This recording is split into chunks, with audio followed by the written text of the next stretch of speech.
I'm Chevy, and today on The Daily Shed, we discuss the movie The Key Man.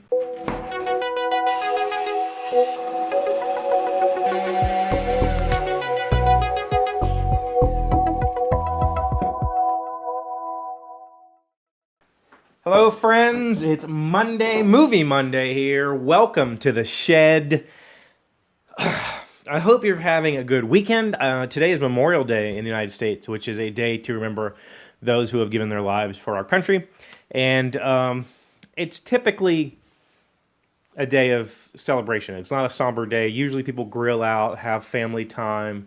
There are a few events around the country. The major one that, sadly, I've never attended. I need to attend it. Is a ride to the Vietnam Memorial in Washington, D.C. And every year they get hundreds of thousands of bikes, millions of people in D.C. going to see the Vietnam Memorial. And I've never made that ride. I don't know why. I've been invited to join a few groups before, but it's just never worked out for me time frame. So that's something I definitely want to do in the future, but it's a national holiday. So it's a day of family time and remembrance, but mostly grill outs, cookouts. It's kind of the first weekend of the summer here, so everything kind of opens Memorial Day weekend, and people go camping and that sort of stuff. But not me. Not me. I spent the weekend helping my parents wiring their garage, running new circuits to the back of the garage and stuff, and then watching today's movie. Today's movie I found on Netflix in the drama category under crime dramas, and I had to scroll to the bottom again to find a 1-star rated movie, and that movie is called The Key Man. Let me read you the description, and then you can judge for yourself whether you would have picked this movie.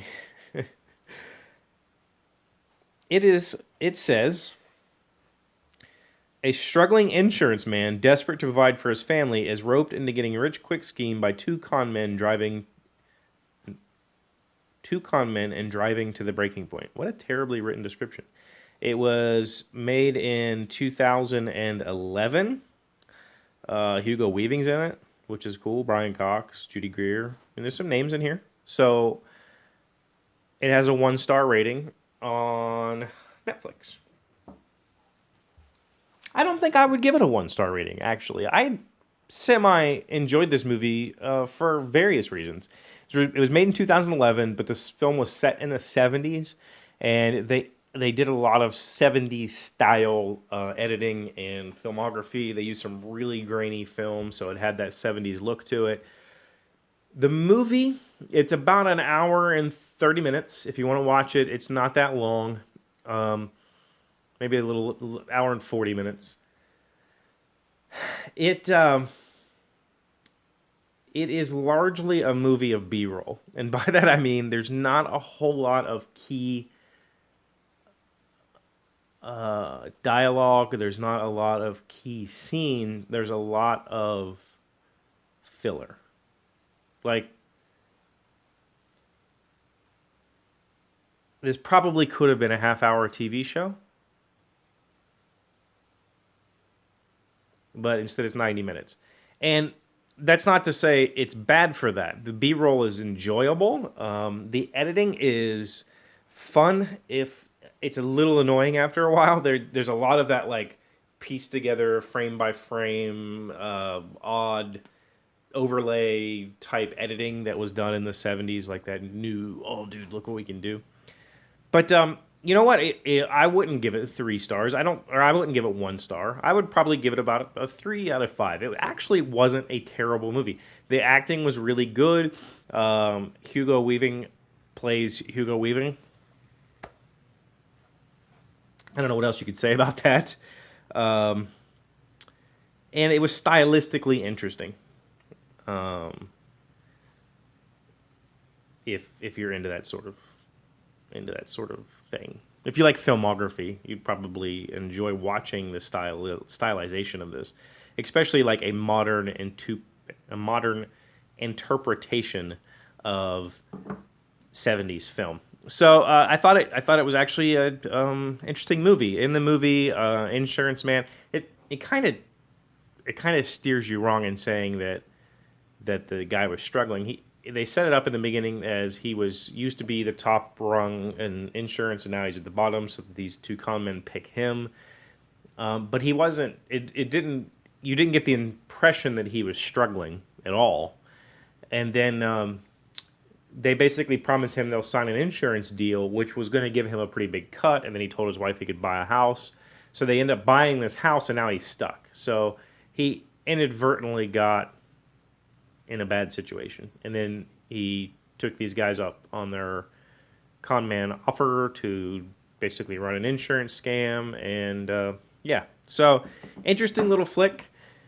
If you're into that sort of stuff, I actually would probably tell people go watch it. It was not terrible. It was not. When I go into a 1-star movie on Netflix, I expect to see just complete garbage. That was my hope, honestly, because that's the challenge of doing these sorts of things, is saying nice things about something that so many people have trashed.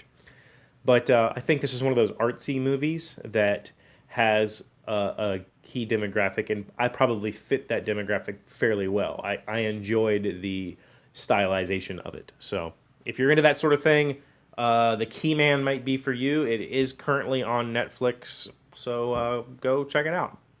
That's all I got for you guys today. Tomorrow we'll be back with some sort of topic. I haven't picked it yet, so if you have any suggestions, please leave those in the comments. If you've seen The Key Man and you want to talk about it, leave that in the comments. And if you go watch it, put that in the comments too. Lots of comments. I like comments. Please talk to me in the comments. It's like my little chat room. So tomorrow I'll be back with a topic, and I'll catch you guys then. Hey, Doc, wait! I want to ask you something. Today's random facts comes from Newsmax.com. How were Theodore and Franklin related?